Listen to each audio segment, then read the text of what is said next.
Welcome back to Under Pressure, the business building podcast for the pressure wash community. Today, I'm very happy to have with me Shawn King, AKA Mr. Fence. Shawn, nice to have you here with me today.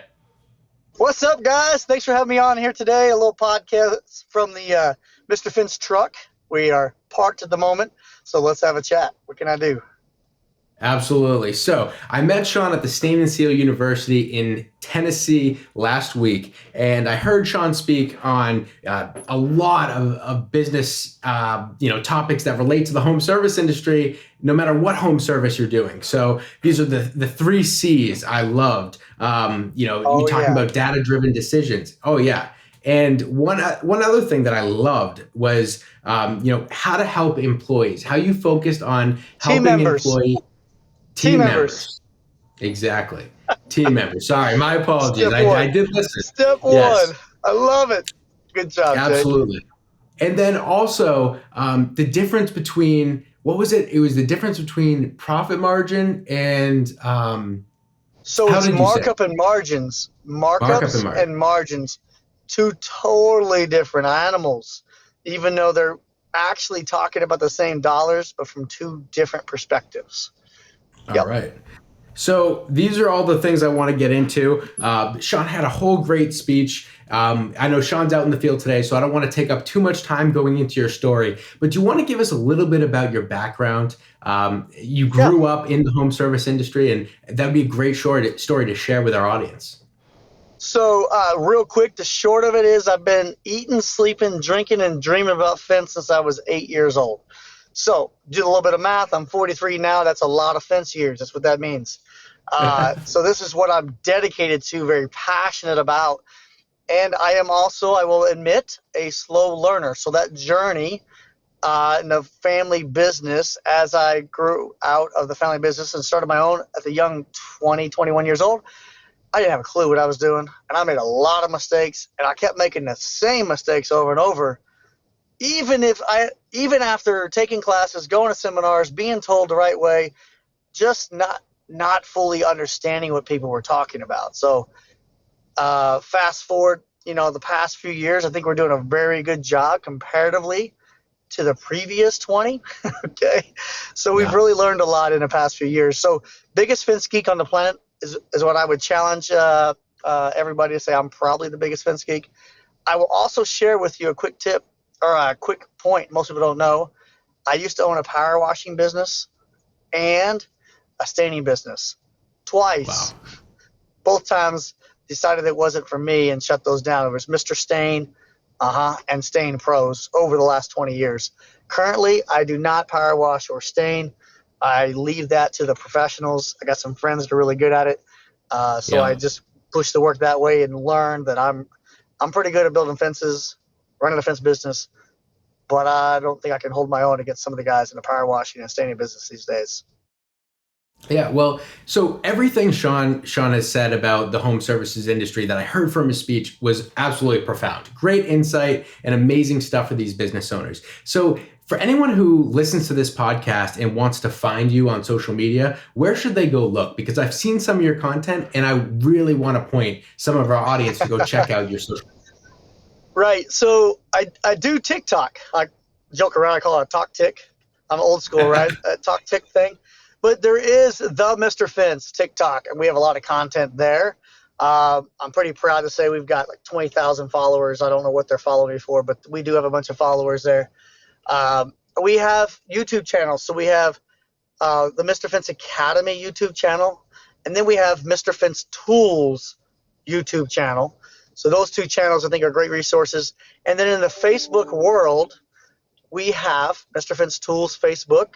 We have page, Mr. Fence Academy page, of course, our company page, Mr. Fence.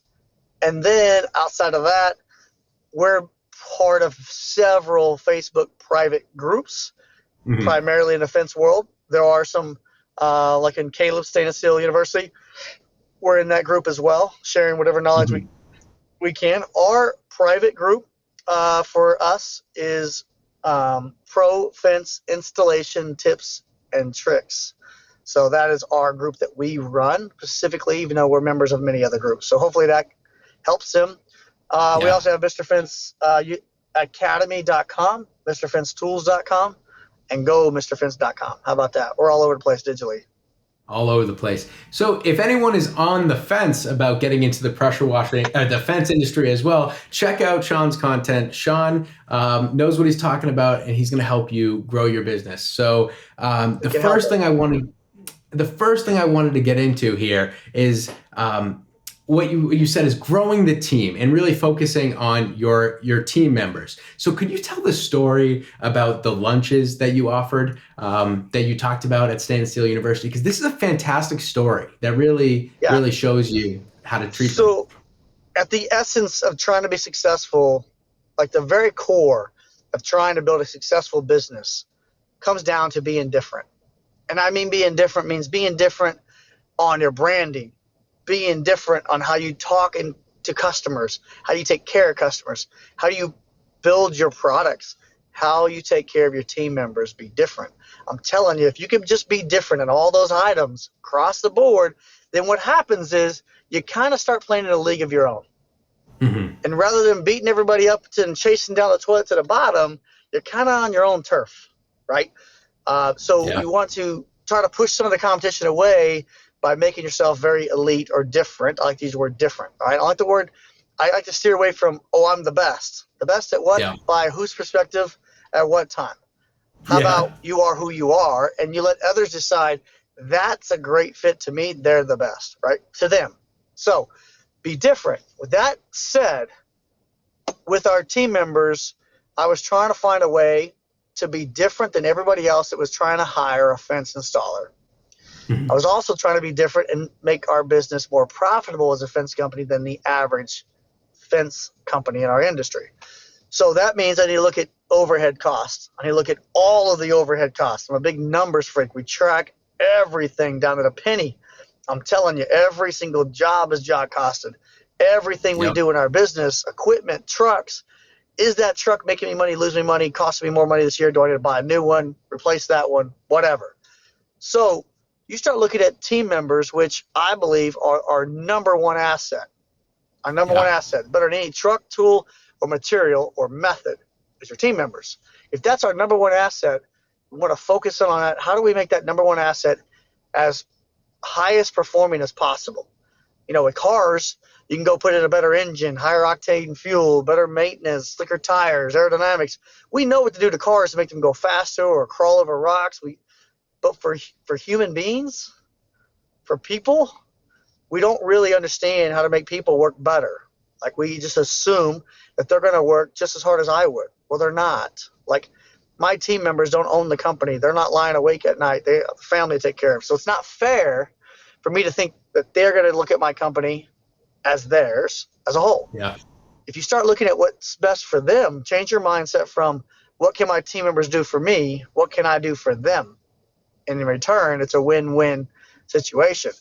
So looking at data, this is what happened. I'm looking at wear and tear on vehicles, my repair and maintenance costs. That's directly related to the amount of miles you drive. Period. Hmm. I'm looking at fuel costs. I'm looking at performance, amount of hours worked on a job site compared to the number of jobs getting done in a week. Like there's travel time, there's setup time, there's cleanup time, there's prep time, there's shop time, all that's time. But how much time we build in fence? And I dissected that. It was like about 75% of the man hours were actually building fence. 25% was doing everything else. And Yeah. then look at our mileage. I had GPS in the trucks. I was like, well, our jobs are X amount of distance. We're driving almost 50% of that every day more to go eat lunch every day. So Yeah. that's a 50% increase in fuel, a 50% increase in wear and tear on broken parts. That's a 50% increase on windshield time. That's a 50% increase on risk, liability. Every time the truck drives down the road, you're taking inherently a big risk that something could happen. Fall off the Yeah. truck, somebody can run into you, stuff happens, right? Fault or no fault. So there's 50% more risk just right there. Productivity. If the guys clock out for a 30-minute break to go eat lunch, we find that you lose about a 1 hour of productivity from the time the last nail gun stops firing a nail to when the next time that fires up again. It's about an hour, and they only clocked out for 30 minutes of the hour. The rest of Yep. the time was strapping down the trailer, unhooking the trailer, driving to the lunch, getting back, talking about lunch, talking about what you had for lunch, going to the Yeah. bathroom after lunch, like all of this stuff. And so Yeah. if it's an hour and only 75% of the time is actually on a job site of an 8-hour day, that's 6 working hours. You took one of them away. That's 1/6 of the day away because of the travel and all of the nonsense happening. However, I know this: they need to eat. Not taking a lunch is a bad idea because we're humans.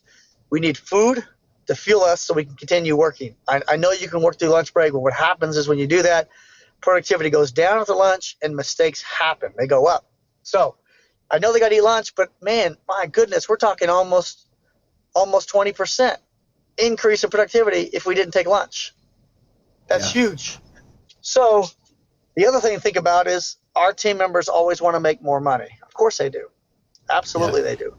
And so when we give them a raise of $2 an hour, $1 an hour, whatever, they got to pay taxes on that. I have to pay taxes on that. And then they take that money that we just gave them and they go buy their lunch with it. And when they go buy their lunch, they got to pay tax on lunch. We got to pay tax again, right? So that same dollar an hour I gave them, which is $8 a day, cost them tax, me tax, and tax when we spent it. So we didn't get to spend $8. We got to spend the equivalent to like $5, maybe, Yeah. right? Yeah. Then the other thing is these guys go and buy lunch, and what do they buy when at lunch? They buy a hot dog or a cheeseburger and a soda pop. So thinking about how I can make my team be the highest performing as possible, we want to put high octane. Well, they're not going to go buy the nice food because that's going to cost them $12, and they Yeah. don't have time for it. So you think about it and say, one of the other problems we have is attendance, sick time. When guys are sick, because they really are sick, we lose massive production because we rely on everybody to be there. So if we Yeah. can reduce sick time just even 10% by putting better food in their bodies, then we win. So with all that being said, I built this big spreadsheet and I did all the math, and like if we cut out lunches and we ate at the job site a good healthy meal and I provided it for them, I came up with a savings. This is outside buying lunches for every single guy, every single day, the entire working year. A savings of $32,000 in 1 year. Wow. Savings, Wow. $32,000. Now at the time, I was working on an overhead of about $1 million a year. So with $1 million overhead, saving $32,000 is 3.2%. That is Wow. significant savings in the overhead structure. And what did I do? I just let them go to lunch. I'm sorry, Yeah. that's not 3.2%. Do that math again. That's 0.3%. Sorry. 32,000, Mhm. 1 million. Uh, yeah, that's right. That's right. 0.3%. But every point counts. Get my math right. Guys are going to be checking me later. It's 0.3%. But that's still savings. That's $32,000 that goes to the bottom line, It's a lot. straight to the bottom line. And think about this. It's a twofer because, yeah, we're saving money. Yes, they're healthier. They're better minded, healthier people. But we start attracting more people because they're telling their friends, hey, at my job, we work 4-day work weeks. They give us lunch. They buy our attire, our shoes, our pants, our hats, our gloves. We attract more people, right? It's just a win-win. Like, and I figured it out by being okay with thinking outside the box. How about that? Being different. Absolutely. I don't know anyone that Absolutely. I don't know anybody that gives free lunch in the fence world Yeah. prior to Yeah. us. And one thing I want to talk about here is the power of making these data driven decisions. Shawn had a great quote at Stain and Seal University that I wrote down because I wanted to talk about this on the podcast. You said, what gets measured improves. What gets Yep, measured and reported gets improved exponentially. absolutely. And the key difference between what you just said, the first sentence and the last sentence, is one word: reported. And I didn't make that up. I heard that many years Yeah. ago, and I didn't really understand what it meant until we started actually reporting data. What it means is, like, think about this. Imagine watching an NFL football game and there's no scoreboard. It's just out there having fun. Oh, we're not really playing. It doesn't really matter who wins. we're not going to keep score. Like, think about it. We say that all the time when it's not that important. Oh, we're not going to keep score. It is important. This is our livelihood. This is our business. This is our stress every day. Yeah. Like, it is important. So what we oftentimes do, first level of successfully running a business is tracking the data. That's like entry level 1.0. It's like, okay, now you're tracking data. Cool. It's not any good it doesn't do you any good for all the data to be in your head. If it's in your head every day, you know your numbers, you know the percentages, you blah, blah, blah, blah. And just you, it's not being reported to somebody else, it's not really going to improve. It's going to very slowly improve. But when you put that carrot out there and start sharing that data, whatever that data is at Matrix, that data by itself will start to improve because the people are going to be that generate the data now know about the data. I'll give you, for instance, we started reporting sections by man hour. That's like volume of work per person on a job site to our team members on a giant screen in the shop. I knew this stuff for years, but we didn't tell our team members what it was. And now they're looking at a scoreboard and they can see themselves, most importantly, their self-growth, and they can see how they compare to their coworkers. Huge difference. Yeah, I'm sure. Absolutely. Huge. So we are going to take a moment to hear a word from our sponsor, and we'll be right back. You certainly can't afford to give profit away for no reason. But what if I told you credit card processors may be overcharging you and robbing you of profits you've worked hard to earn? It's time to put an end to being overcharged for payment processing. It's time to take back your profits. That's why we've put together a free report, How to Avoid Being Overcharged by Your Payment Processor. Head over to takebackyourprofits.com, download the report, and put an end to being overcharged for credit card processing. You've worked hard for your sales, and you deserve to keep it. What are you waiting for? Go to takebackyourprofits.com and download your report today. All right, and we're back. So this has been a fantastic episode so far, Shawn. Thank you so much for bringing this great information about using this data, reporting on it, and really working it and leveraging it to your advantage. So one other thing that I really want to talk about here is the 3 C's. So you had said they were choice, chance, and change. Could you explain these 3 C's to our audience? Right. So again, this is just something that I'm resharing. Shawn King didn't make this up. I don't even know who made it up. But it really resonated with me when I heard it, and I really believe in it, sharing it with everybody else. A lot of things happen in our lives that we feel like they're not our fault or they're unfair, right? More often than not, we remember those things than we remember winning the lottery or something like that when we get lucky. Here's how it goes. We all have the choice to get the chance to make the change. If you really want to think about that, is 100% we're in charge of what choices we make every day. No matter what happens in our life, whatever that might be, we can look at that, whatever it is, and say we have a choice, negative or a positive decision we made. Moving forward, we can't fix what already happened. We cannot cry about what happened. It's over. What are we going to do right now? What's the choice right now? And oftentimes what happens is we make what we thought was the best choice, which might have been the best choice. No argument. However, it's all by chance. Again, this journey that we're running, we don't know the journey. We didn't get to pick up the journey. It's a whole other conversation. Yeah. However, if you make the right choices, you won't always get the exact results that you think you were expected to get. But one thing you will have is you make the right choice, you get the chance, right? Chance to make a change. If you just continuously make the right choices, chances are the change will happen. I love it. Absolutely. But don't give up on the first time the change doesn't happen by chance. Absolutely. I love that. I think that's a great saying. Absolutely. So one other great topic you discussed was the difference between markup and margin. And this turned a lot of heads. There were a lot of people who I could tell were mind blown when you brought this up. So could you blow our audience's minds? Yeah. So this is like a 1-hour class. I'm going to give it to you in 3 minutes. So hold on tight. The 10,000 foot view looking down on this markup and margin. I'll start off by saying I've been told and I've read that the SBA believes that One of the biggest reasons small businesses go out of business is the misunderstanding between a markup and a margin. And the more that I talk about this, the more that I share this idea, the more I see the aha moment and the eyes wide open.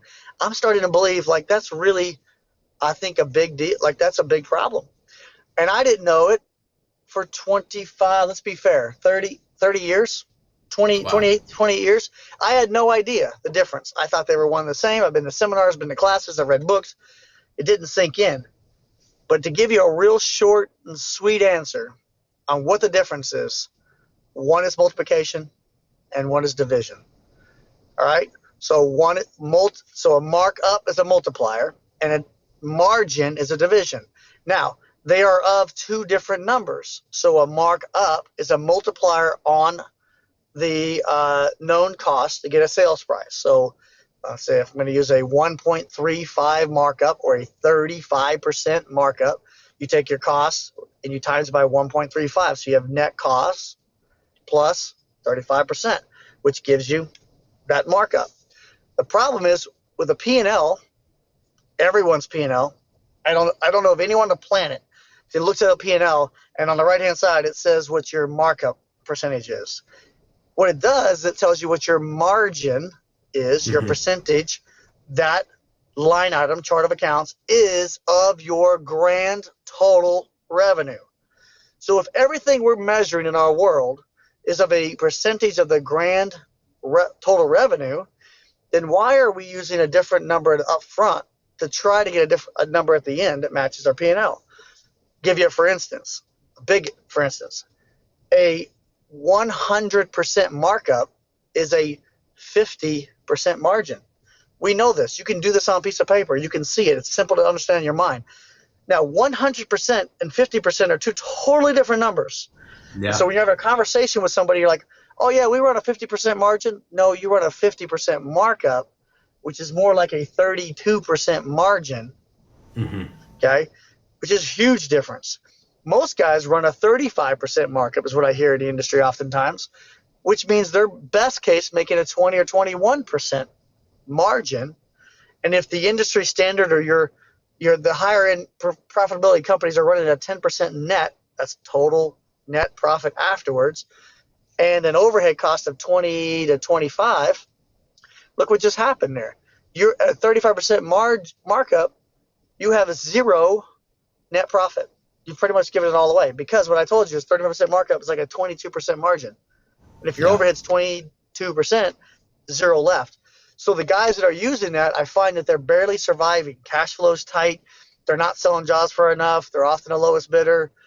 That is by design. They're using a markup. So we challenge everyone that we coach, zero tolerance for markup. It's not in any conversation. It's not in any sales pipeline. It's not in none of our sales team. We take the cost of goods and divide it by the known margin, and that gives you a grand total. Hopefully that was a quick 3-minute top-down discussion of a big target. Absolutely. And I had heard you, Shawn, talk about this at length, and I want to stress at how important this is for your pricing strategy. What this does for you to have that mindset, it can turn you from not profitable to profitable. So it's a confidence thing. I had a conversation with a client today about markups and using margins and just the value of being confident in when you bid a job in itself. Put the numbers game aside for a minute. When you use a margin, that means you're working off of known percentages off your P&L or budget or forecast. And you're going to start with what you know the job's going to cost you material-wise and labor-wise. That's the only two things we need to know. And then use that margin division, and we get a known sales price that we're confident. Whether we're higher than everybody else or lower, at least we know that that's the number for us, for me, for Mr. Fence. And talking with him today, it just kind of clicked. He's like, I feel so much more confident. I don't have to worry about it. Yeah. Like, I know it is what it is. Boom, move on. That was the point I was trying to make. Yeah. That is so important. Is you don't have to compare yourself with everyone else. Like you said, you just have to be different yourself and then also be confident now in your price. Yep. That's it. All right. 100%. Wow.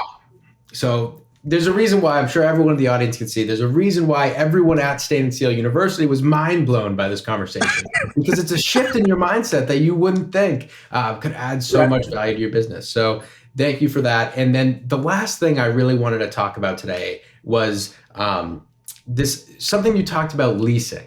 And it really struck me because for cash flow reasons, it's so important to be able to leverage debt. So can you get into that a little bit, what you were saying about leasing?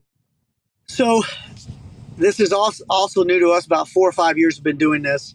I come from starting a business with zero debt, like no line of credits, no credit cards, no cash. So we were at the very beginning, we couldn't even get a loan. So we couldn't buy a new truck. We would buy used equipment all the time, breaking down.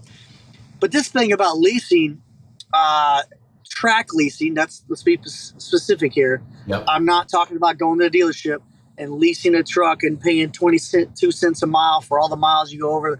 I'm not talking about that. You got to go find yourself a track leasing company. We use United Leasing here in Indiana, but there's many leasing companies out there that lease, like, I blew my mind when I found out they lease planes and trains and locomotives and submarines. It's like, what? Wow. I can't even fathom that. But here's the concept. If you buy something and have a loan for it, that's one thing. Buy another with cash, that's another subject. Or lease it. What we're talking about is like trucks and equipment. I call them tools. I'm going to make the argument and say that a vehicle is not an asset. Yeah, it'll be on your balance sheet. But when the end of the day, when you're done with that vehicle, it's really not worth anything. You're not going to be able to, in 5 years, a work truck has really no value. It's been worked to death. It's done. Okay. The value's minor. The thing is that if you go and get a loan, you have to use profit to pay the debt service. That's how this works. That's why guys are like, well, it says I made 50 grand this year, but I got no money to bank. Well, what was your debt service? Oh, I had 2 truck loans and a mortgage payment. Well, there's all your profit. Okay. It all comes out of debt service. Yes, you can section 179, fast depreciation on the asset, talk to your accountant. I'm not an accountant. I get all that. Just think about this for a minute. If it's a tool, I want it to earn its keep as we go, and I don't want to pay out of pocket for that asset, so call it, or tool, and leverage all of my profit on this tool that hasn't made me any money yet.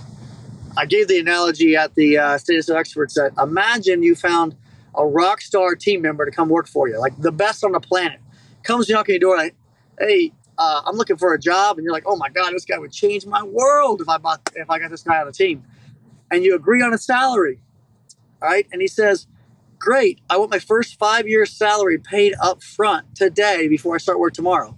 That's the same thing you're doing when you pay cash for a $50,000 truck that hasn't been to a job site yet. You literally paid 50 grand for a truck that's been to one job site. So the first job that it goes to, it costs you 50 grand.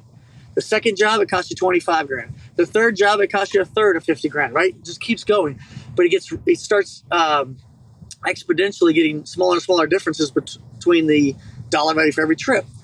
If you lease it, you get to expense 100%. The government says you can lease and you can expense 100% of the cost of that lease and overhead before you hit profit. If you're in a 30 or a 40% tax bracket, that's a 30 to 40% savings like that right now on that money that would have gone to the bottom as profit. Then you take that one step further and you have this conversation. I'm going to lease that vehicle for 4 years. Let's say it's a $100,000 truck. I'm going to put a residual on that truck of 40 grand. That was, I'm going to say that truck will be worth $40,000 in 4 years when I'm done with it. That means my lease is only on 60 grand. So 60 grand divided by 4 years plus your interest on your lease is your payment. Oh, and by the way, it's all tax deductible. Like you could, it's all expensable, all of it. So then at the bottom line. So you have a lower payment and you're saving 30 to 40% and you're paying for it as it goes. And when you're done, you just trade it in and get another one and start over. If you bought the vehicle, you may or may not sell it. You probably just hold on to it because you have a payment. And you're like, oh, I'm just not. And then it'll break down.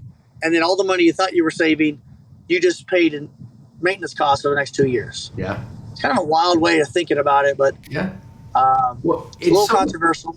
It's so important because you can't think of it as an asset. You really do have to think about it as a liability. Absolutely. Yeah. And a tool. It is a tool. And this track leasing, I think when I heard you talk about it, I said, hey, I said to myself, I have to have you talk about this on the podcast because there will be pressure washers that are absolutely interested in this that may not have heard about it before. So this is track leasing, TRAC leasing. So look that up on Google, go check it out and see what Shawn's talking about. Absolutely. You can lease power washers and machines. It don't have to be a truck. You can lease equipment. My power washing business, we leased an air compressor at the Mr. Detail shop. I also did car detailing for a while too, but this elaborate air system, it was like 20 grand. We leased it. Wow. It was a tool. I didn't have the cash flow. I wanted to leverage all my cash. Yeah. So you can lease a lot of different things. Yep. Absolutely. Even used equipment. We've leased. I have a Gradall and a lift out here on this job site. I could have rented that equipment for, I think it was like $2,400 a month. I need it for 6 months on this job, or I can lease it for $800 a month, and then have the residual, expense the whole thing at the end. Yeah, and still have the equipment, or buy it out. You could pay the buyout at the end. Yeah, and it's used equipment. So there you go. There's your nuggets. A bunch of golden nuggets. A bunch of golden nuggets. So thank you so much for coming on today. I know that you got somewhere to be, but I want to ask one more question. With all these resources, all these great nuggets you dropped on us, are there any resources that you would point this audience to, a book, a podcast, and say, hey, if you're looking to grow your pressure washing business, these are the resources you have to go read or listen to? Well, if you don't know Stainless Steel Experts University, you need to get to know Caleb and that team, because it's a huge resource for that field, right? I could not imagine being in the power washing or staining business and not be plugged in with that group. Get plugged in with that group. Kenny Dugan's in that group. Well, Dennis, I don't even live in that world, and I know those guys, and I know they know their content, right? So get plugged into that group for you guys. Now, the Panhandle Power Washer, I just met her for the first time. She's in that group. Another solid person to follow. The book I would tell you to read, and there's a lot of great ones, but I'm going to keep this short. They're real easy. Emotional Intelligence 2.0. Okay. Emotional Intelligence 2.0.